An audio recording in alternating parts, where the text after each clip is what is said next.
Brasil em destaque internacional hoje, hein? Ao mesmo tempo que o governo Biden está tentando negociar com o Brasil a participação do país na Cúpula das Américas, lá no Fórum Econômico Internacional, o Paulo Guedes mandou um recado bem firme e forte aos europeus. Nós não, vocês já perderam a Rússia. Querem perder também a América Latina? Qual que é o contexto dessa fala? Tivemos também hoje a China realizando mais uma vez exercícios militares para fazer uma afronta mesmo após a declaração do Biden, e inclusive com áudio vazado, hein? Vazou um áudio de uma reunião de 57 minutos da alta cúpula do Partido Comunista Chinês com mandatários do exército chinês. Não é uma questão de se vamos invadir Taiwan, mas é uma questão de quando e com mais de 140 mil soldados só saindo de uma única província. Hoje uma notícia importante também relacionada à Coreia do Norte, que mais uma vez mandou mísseis balísticos em direção ao mar do Japão, 3 dessa vez, e o governo Putin reconhecendo que as regiões ocupadas pela Rússia, aqueles cidadãos ali, podem se tornar cidadãos também russos. Eles vão ter o direito de tirar a cidadania do país do leste europeu. Ao mesmo tempo, Itália e Hungria aparentemente estão formando um novo racha na União Europeia. A Hungria já estava bem claro, não queria aplicar sanções propostas pelo bloco europeu. Mas a Itália é uma novidade que o Mário Draghi agora traga essa posição. Se vocês querem ter um pouco mais sobre esses assuntos, e muito mais também sobre geografia, geopolítica, atualidades, política, polêmicas, enfim.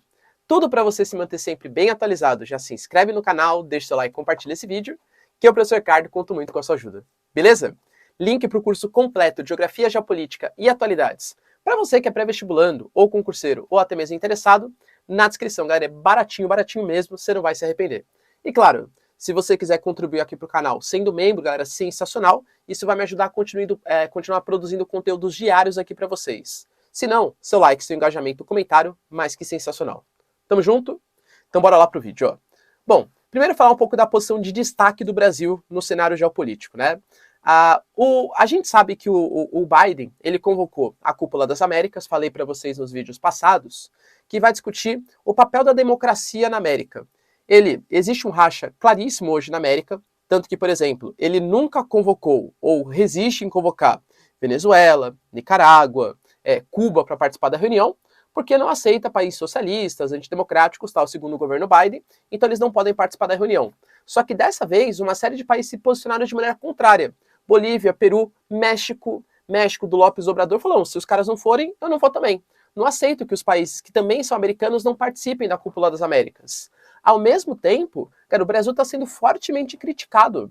O Brasil, por exemplo, a embaixadora norte-americana falou que vão ocorrer eleições apesar do Bolsonaro. Independente se você concorda ou não, cara, é uma representante dos Estados Unidos que vai estar em território brasileiro, falando que o cara o presidente do país, ele é antidemocrático. Isso, no mínimo, gera rusgas entre os países. A Colômbia mesmo, histórica aliada, inconformada com o apoio que os americanos estão dando, nesse momento, para o Maduro. Pô, em pré-véspera de eleição na Colômbia. Eleição que, pela primeira vez, depois de décadas, o candidato de esquerda, o Gustavo Petro, é favorito. Então a Colômbia esperava um pouco maior. Então, o risco que existe nesse momento é que a Cúpula das Américas ela seja uma reunião esvaziada.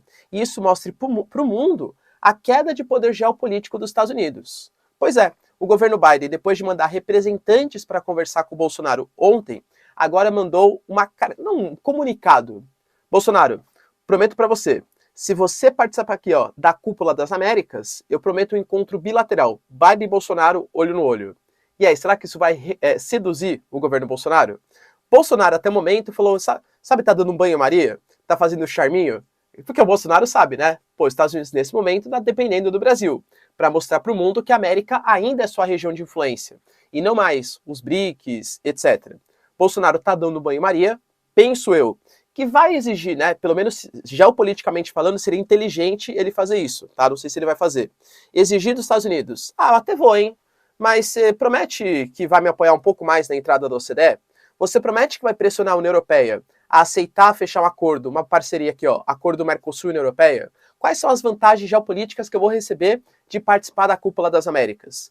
Geopolítica é isso, é troca de favores, é mundo de interesses. Será que a gente vai ter essa habilidade geopolítica?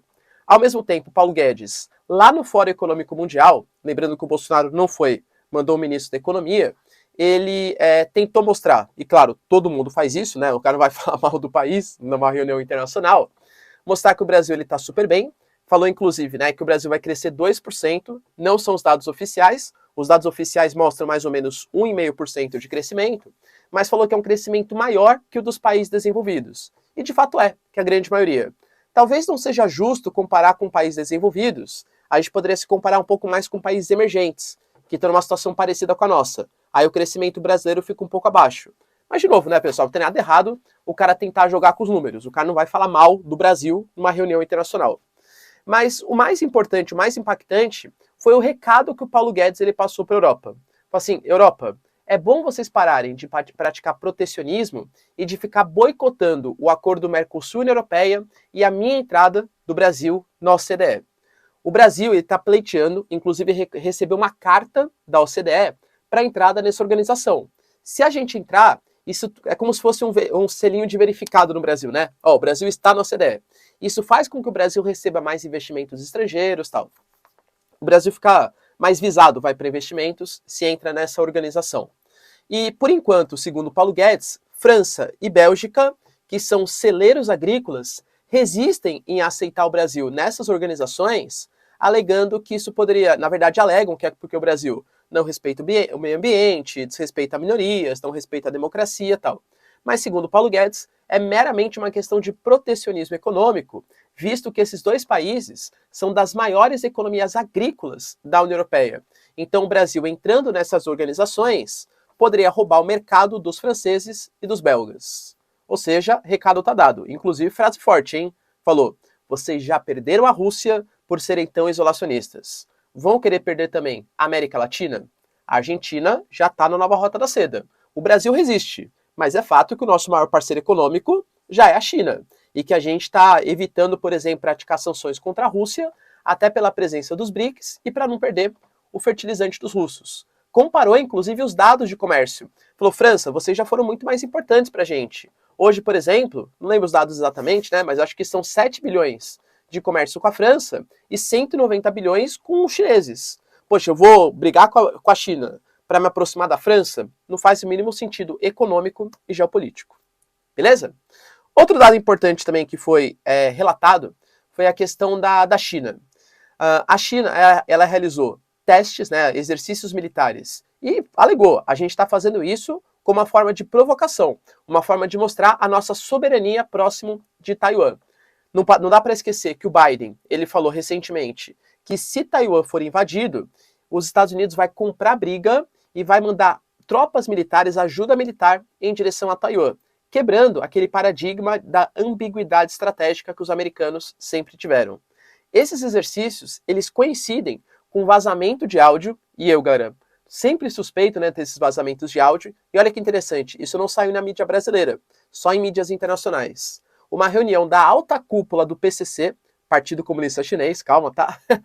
E a alta cúpula do Exército, planejando uma intervenção em Taiwan, uma invasão em Taiwan, né? A China considera que é deles, Taiwan considera que, na verdade, eles que são a verdadeira China, ou seja, não aceitam uma invasão da República Popular da China na República da China, que é Taiwan. Dessa invasão, alguns dados, assim, assombrosos foram divulgados. Para vocês terem uma noção, 140 mil militares, 953 navios e 1.653 equipamentos aéreos e navais não tripulados. Tinham dados ali na reunião, falando como que se dá a lógica do transporte de combustíveis, de bancos de sangue, ou seja, toda uma logística preparada. Isso porque era numa única província. Essa província, que é uma das mais importantes da China, claro, mas só dali. E das outras? Será que vão ter mais equipamentos, mais soldados? Quantas centenas de milhares para invadir o território de Taiwan? E se invadir, os Estados Unidos vão comprar briga? Já falei para vocês, vou reforçar. Se de fato acontecer essa intervenção, tenham certeza, as consequências elas vão ser muito piores do que está rolando na Rússia e na Ucrânia. Cara, a Ucrânia nem fazia parte da OTAN. A Rússia, por mais que seja uma economia grande, geopoliticamente importante, não tem, sei lá, 1/10 da importância que a China tem. Os países estão sancionando a Rússia. Vai sancionar a China. Vai, deixa de comprar da China, que é a indústria do mundo, que é o mercado mundial, o mercado econômico mundial. Percebe? Então, assim, as consequências podem ser muito piores do que já estão sendo as consequências entre Rússia e Ucrânia. Outro ponto importante está ligado ao Putin. o Putin fez uma declaração, essa é uma notinha só, né? Uma declaração que vai passar a reconhecer, de fato, as áreas ocupadas pela Rússia na Ucrânia. Então, Mariupol, a região, por exemplo, de Kherson, Donbass já era, para falar a verdade, como aqueles cidadãos, eles podem virar cidadãos russos, ter o direito dos russos. Isso seria o primeiro passo para, claro, reanexar esse território. Como eu sempre falo para vocês, o grande sonho dos russos, pelo menos aparentemente, está sendo dominar toda a região sul da Ucrânia, conectando a região separatista da Moldávia até Donbass. E também tivemos hoje a Coreia do Norte lançando mais 3 mísseis com capacidade balística. Isso depois do Biden ter visitado e ter prometido reforçar a aliança militar tanto com o Japão quanto com a Coreia do Sul. O Biden ele deixou bem claro que não existe uma chance de paz nesse momento e o próprio governo da Coreia do Sul considera que nesse momento eles não vão tentar fazer mais nenhum acordo de paz com a Coreia do Norte. Se a Coreia do Norte quiser fazer um acordo, eles que venham negociar, mas a Coreia do Sul não vai negociar mais com os caras. Inclusive foi perguntado para o Biden, você deixa uma mensagem para o Kim Jong-un? Falou, deixo. Olá, ponto final. Essa foi a mensagem do governo Biden. E há previsão, inclusive, de um novo teste atômico, inclusive podendo ser com esses mísseis, claro. Então isso coloca medo principalmente no Japão, ameaçado por Rússia, China e também agora pela Coreia do Norte, e para a Coreia do Sul com toda certeza também. Outro ponto importante, até para a gente finalizar aqui o nosso vídeo, está relacionado ao racha que existe hoje na União Europeia. A União Europeia ela quis lançar um conjunto de sanções, o 6º pacote de sanções, que previa o cancelamento da importação de petróleo até o final de 2022 frente à Rússia. Eslováquia e Hungria não concordaram pelos impactos que isso ia trazer à economia dos dois países. O Viktor Orbán da Hungria tem coisa a mais. Ele também é um certo aliado do Putin, né? Não dá para esquecer, tá bom?